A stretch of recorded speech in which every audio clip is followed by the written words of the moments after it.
going back to Filipino cuisine, of how rich our food culture is, what I really like about ours is ang daming senyales kung gaano kayaman ito.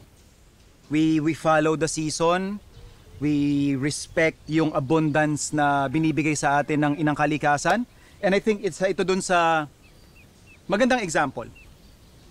Pag gantong tagulan, maraming betute o palaka, adobong dilaw ang gagawin natin. Imbis na manok or baboy, in season, betute yung gamit natin. So nalinis na natin to, sila Sir Reg kasama yung mga staff niya, sila'y namingwit dito sa paligid ng Redwood Farm Villa. Eto nga, I think more or less nung buhay ito mga 3 hanggang 4 na kilo yung nahuli nila. So lulutuin natin lahat yan. Heat lang natin yung pan bago pa totaling umangat yan, yung magpapadilaw sa ating adobong dilaw, ating turmeric. Bigyan natin yan.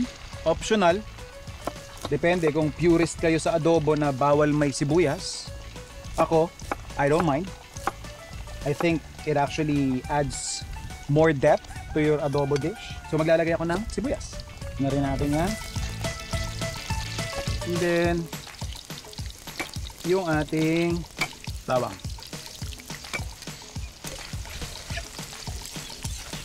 So mapapansin natin yung oil natin generous. Yun lang din yung kagandahan sa betute, is very lean ito.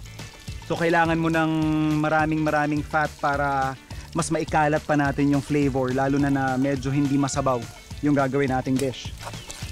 And with that, let's put in our betute.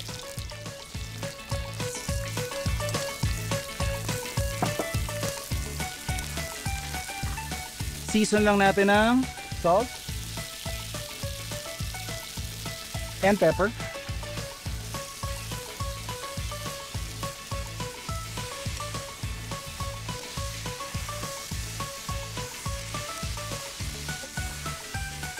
And then, deglaze lang natin ng vinegar.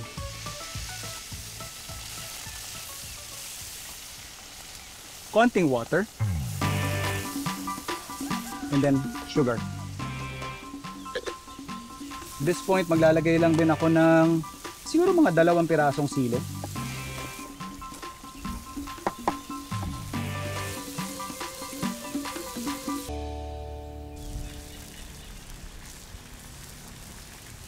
Some would say na yung gantong ingredient or yung gantong dish falls under the category ng exotic. Tatawanan namin kayo kasi this is like a usual yearly event sa amin na we really look forward na may mga ganito tayong nakakain at matitikman. So nire-reduce na lang natin yung sabaw.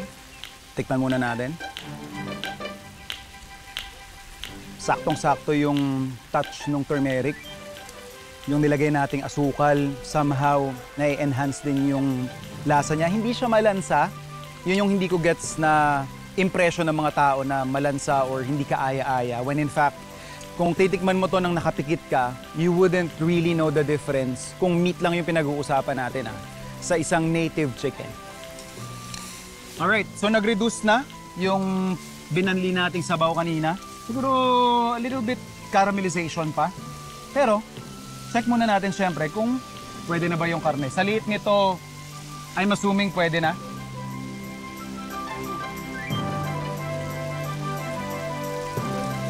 Ang ganda ng texture ng meat. Perfect. That took us around less than 15 minutes. Patutuyuin pa natin to, totostahin pa natin ng konti. Pwede tayo mag-serve.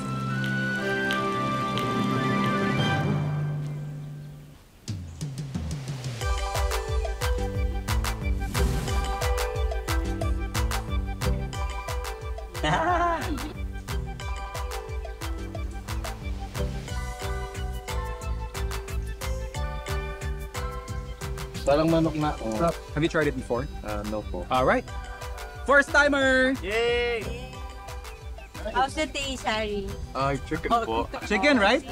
Exactly. If you go past that stage, you know what I mean? You get to appreciate it, right?